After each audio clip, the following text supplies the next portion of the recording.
Mga master, mayroon po tayong isang magandang balita, update po ito doon sa Teaching Supplies Allowance Act. Ito pong isang panukalang batas na layunin ay taasan ang tinatanggap na cash allowance ng mga public school teachers.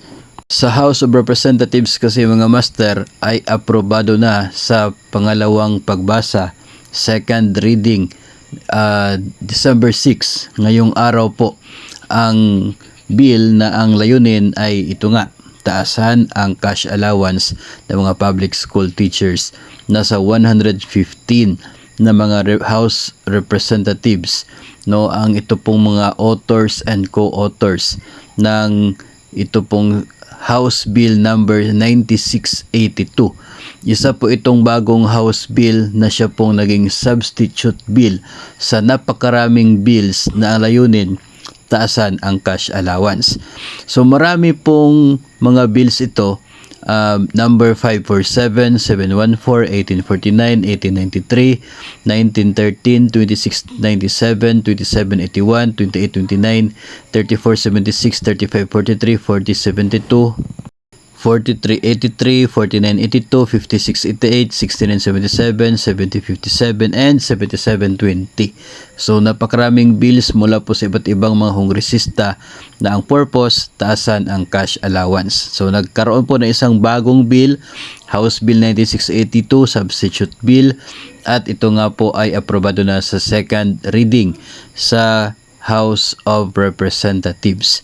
So ito na mga master, napakagandang balita. Ngayong araw lamang, December 6, 2023, 5:17 PM, receive ng Records Office ng House of Representatives itong Committee Report number 905 na siya nga pong nag-approve sa second reading nito pong House Bill na ito. So nalalapit na po ang pagkakaroon natin ng batas na ang layunin ay magkatanggap ng 10,000 pesos cash allowance ang mga guro mula po sa school year 2025 to 2026 and thereafter. So ang nilalaman po ng bill na ito ay 7,500 na cash allowance simula po sa susunod na school year 2024 to 2025. Tapos 10,000 na siya pagdating ng 2025 to 2026 and the years thereafter hanggat hindi po magkakaroon ng amendment. So magandang balita yan.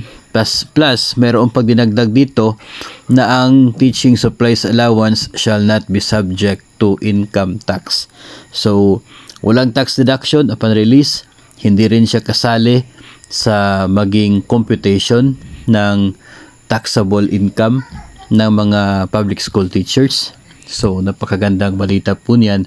And isa pa po sa talagang nagdala ng magandang balita dito, dahil itong bersyon ng mga kongresista, ito na lamang po yung hinihintay para magkaroon tayo ng isa pong batas na lalagdaan na lamang ng Pangulo. Kasi doon po sa kabilang bahagi sa upper house ng ating kongreso, ang mga senador, mga master, ay nauna na nag-approve ng kanilang version dito po sa Teaching Supplies Allowance Act. Ito pong Senate Bill 1964 or Kabalikat sa Pagtuturo Act. Ito po ay aprobado na noon pa pong buwan ng Mayo doon po sa mga Senado, at ito ay na-forward sa House of Representatives. So, pasado na po siya sa mga senador. Ito ngayon na pasado sa second reading sa mga kongresista. Yun po yung hinihintay. Kasi the moment na ma-approve yan sa third reading sa House of Representatives, ay aprobado na talaga siya. So, magkakaroon na ngayon ng comparison sa dalawang version. If pareho yung laman, then subject na po yan sa ito pong signature ng Pangulo para maging batas. Pero kung magkaiba yung nilalaman nila, ay magkaroon ng bicameral meeting, pag-usapan yung differences, tapos that's the time na kapag settled na kung ano yung masusunod, then subject for signature of the President para maging batas. Ang maganda ding balita dyan mga master, ang nakikita lamang natin na pagkakaiba nila dahil doon sa bersyon ng mga senador ay included na ang para sa ngayon po, school year 2023 to 2024. Pero doon naman ay included na po siya. So, I guess para nakikita natin na magkakaroon man ng changes dito ay masusunod itong bersyon ng mga kongresista kasi nagsimula na yung kasalukuyang school year. So, ang sa atin na lamang nito ay at least ilang steps na lamang, approval na lang sa third reading sa House of Representatives, tapos yung bicameral meeting, tapos pirma ng Pangulo. Yun na lamang yung natitira na mga kinakailangang proseso nito. And if ever na maging batas na ito mga master, pagdating po ng susunod na school year, ay magsisimula na itong 7,500 na makukuha. Tapos sa susunod pang school year 2025, 10,000 pesos na yung cash allowance ng mga public school teachers.